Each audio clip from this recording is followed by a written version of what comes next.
home from the gym, and let me tell you, so there is a pantry, a church around the corner from my gym, and if I go to the gym early enough while I'm walking back, I'll see what they have left so I can pick up whatever.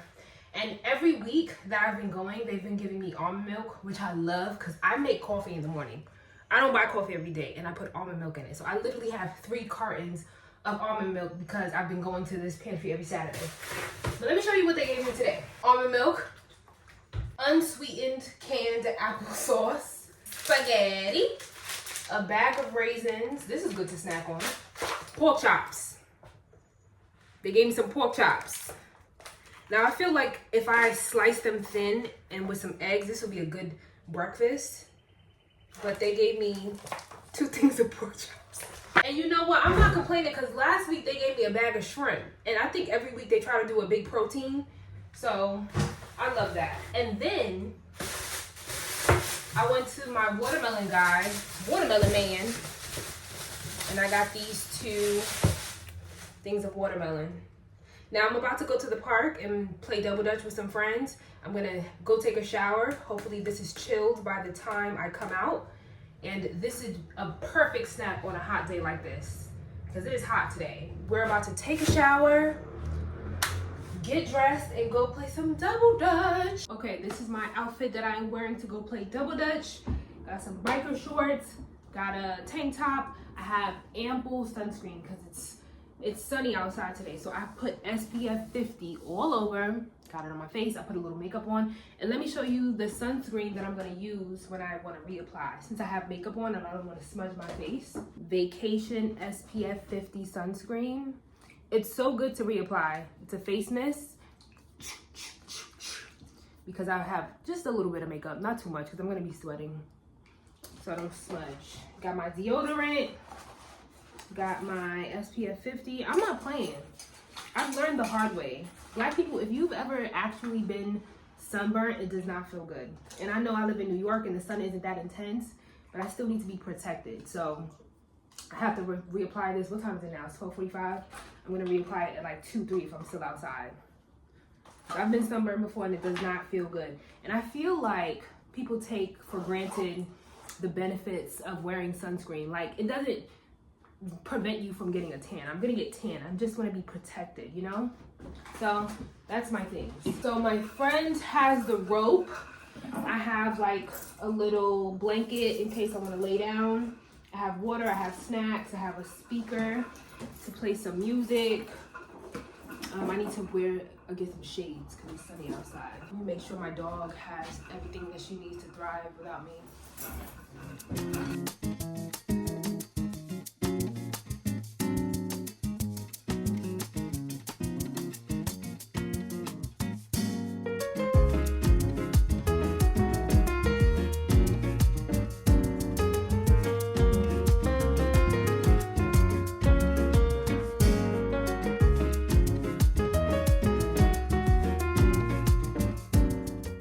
Sat here and watched the most interesting documentary I have seen in a while, and the one that is the most applicable to what I am learning in school right now.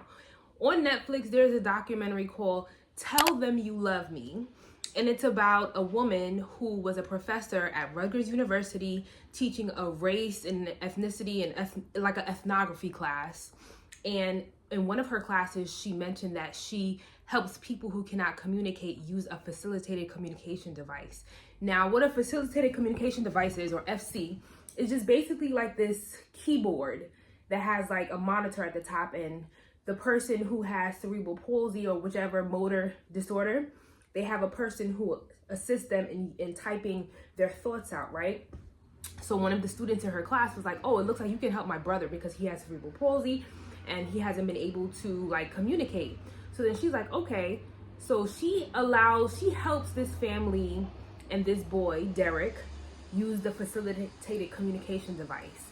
And it later comes out through research, which is very important. I spoke about my research class before, that it's more so of the facilitator using the device instead of the person with the disorder communicating.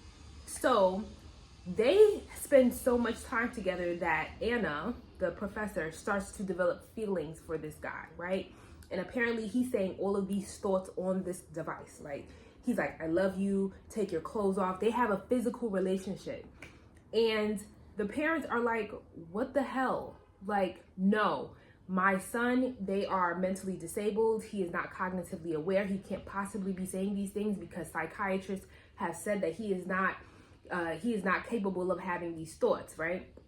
So she, who is trying to be an advocate for his independence, right? Because it's not like he's underage, and just because you have cerebral palsy doesn't mean you're cognitively aware. They didn't say which cerebral palsy he had.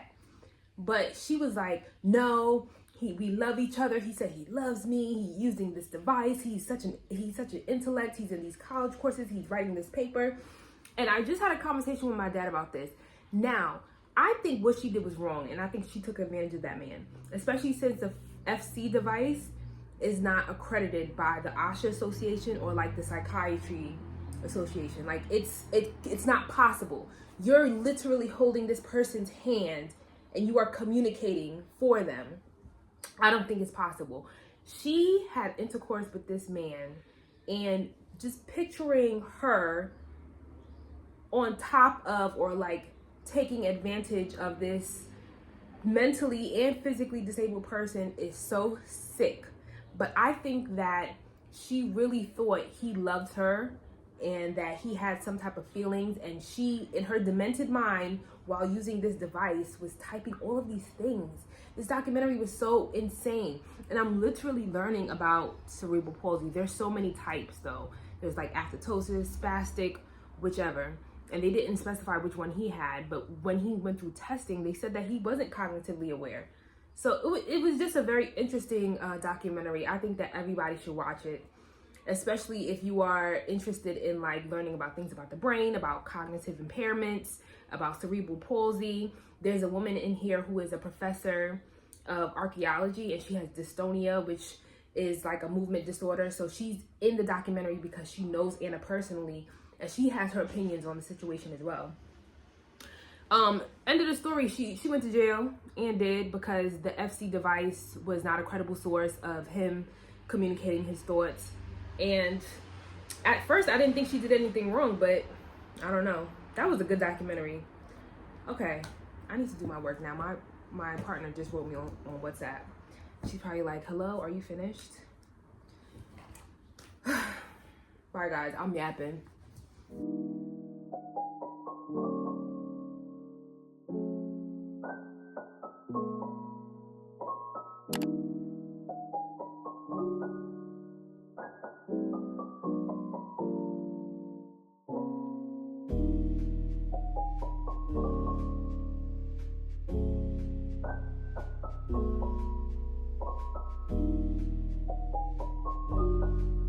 I'm home from school in the gym. And let me tell you what happened after school while I cooked my lunch. So, no, not after school, after class. So I registered late for one of my classes, right? Where I had to fill out a registration form, get a signature permission from my guidance counselor and the professor. And then I had to hand it in, and they had to approve it for me to go to this class. So they were taking so long. The summer semester is so short. And I think I spoke about this in my graduate school is overwhelming video. So they still had not approved me for this class, and I've been attending this course. So I told my professor, who just happens to be the director of the program, and he was like, oh, you know what, come to my office. The woman who you handed the registration into, she's here, let's go talk to her. So we walked in her office. I kind of folded my arms. You know how like when you tell your big brother that somebody's messing with you and they come to check on you? I was like this, standing behind the director. I was like, and then she was like, oh no, you've been approved. I was like, but I checked yesterday and I didn't see any email. She was like, no, you're on the roster. She should be able to see you on her roster and you're fine. I was like, oh, okay. Because I've been going to this class and there's 2 weeks left.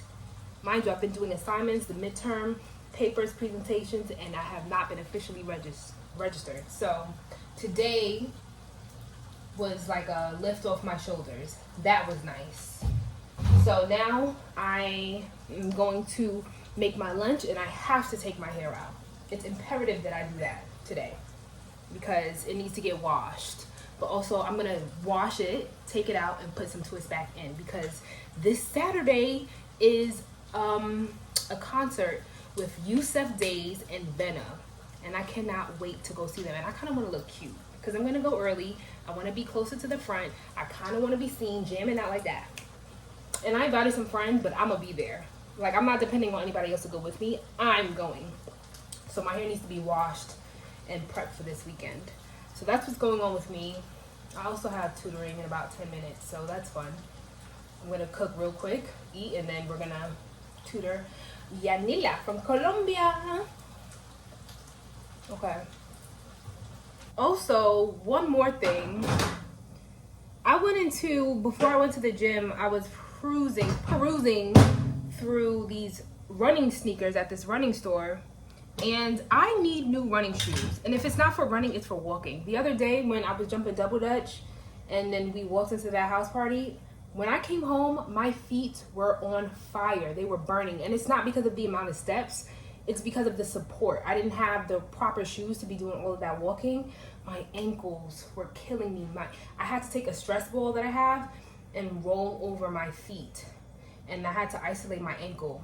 I need new walking shoes, but also new running shoes. So I was looking at that. I really like Hoka's. I'm learning to like the style of Hoka's. They're honestly not the cutest shoe, but when I tell you, when I wear my Hoka's on the treadmill and I'm running 3 to 4 miles, my feet never feel like that.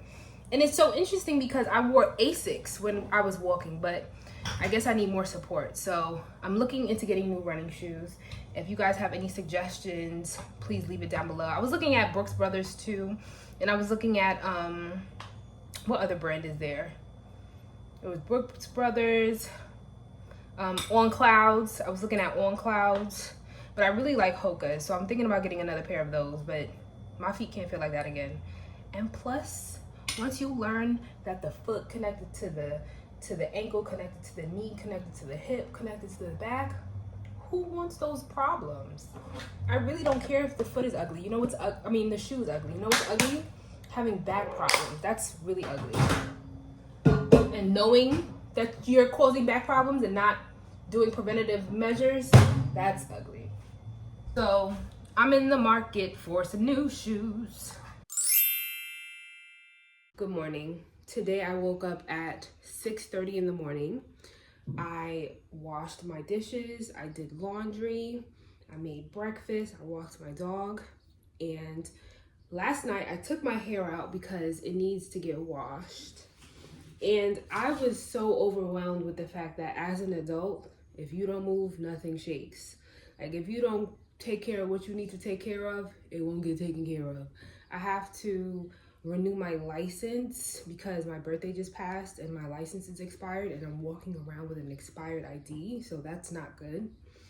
But also I have a presentation tonight and I wanted to say something about it. So I have a bilingual / multicultural foundations class, and all of my classes are lining up with each other. And I was kind of complaining in my last video about an assignment that we had to collect a language sample and we had to break it up into content, form, and use. And I was complaining how tedious it was, and if I even had to do this as a speech pathologist.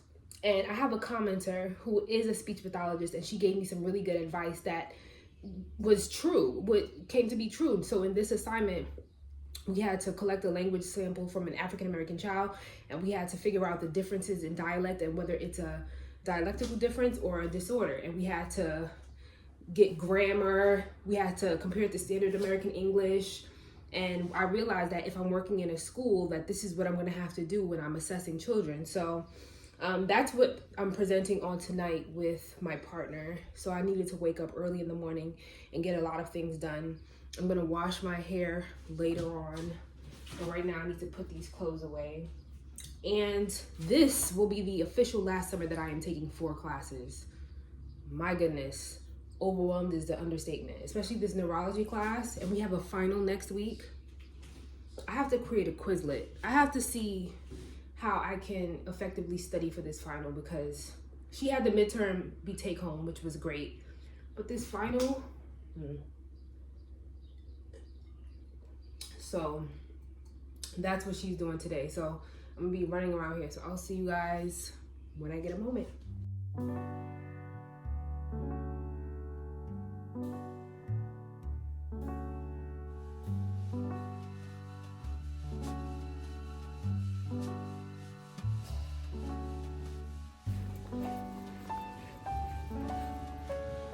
Okay, so I just came home from my class, my bilingual / multicultural foundations class, and me and my partner did 100 on our presentation because we killed it.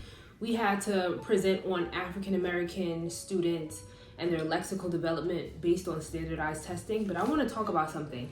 And this is what's so interesting about what I'm learning in speech pathology, because all of my classes revolve around how to be a good person, right? How to ask the important questions, how to be curious. Somebody else in the class had to present on how racism and standardized testing and their history in speech pathology, right? So they talked about how much money schools make from standardized testing, the standard that they hold these kids to, because as you know, in New York City, they are getting rid of the state regents. And a lot of people think because of the education level and because of COVID and kids are behind, which is true, but these standardized testing are systemically racist, and they target Black and brown children based off the language, the semantics of how these questions are asked. For example, we had to take a grammar fundamentals course, and there was a math question that was on the regents, and a child who speaks African American English, who didn't have resources to take classes on the weekends, or who does not have knowledge of semantics or how to decode like a word problem, would have got it incorrect. And this is a test that tells like institutions if you're ready to go on to college. So they're getting rid of that test, but it was interesting to see them present on how it targets kids, how much money they make, why it's racist, and how it places Black and brown children in special ed courses and leaves them behind. It was really interesting. So that's mainly what I'm taking away from a lot of my classes: how to be curious, how to ask the questions, how to apply your critical thinking skills to different clients. And I'm having a good time enjoying that part. But I'm gonna end the vlog here. Thank you so much for watching. If you have made it this far, thank you so much. I appreciate you. Don't forget to subscribe. Look at my Substack, look at my blog. I have been writing a lot more, and I will see you guys in the next one. Bye.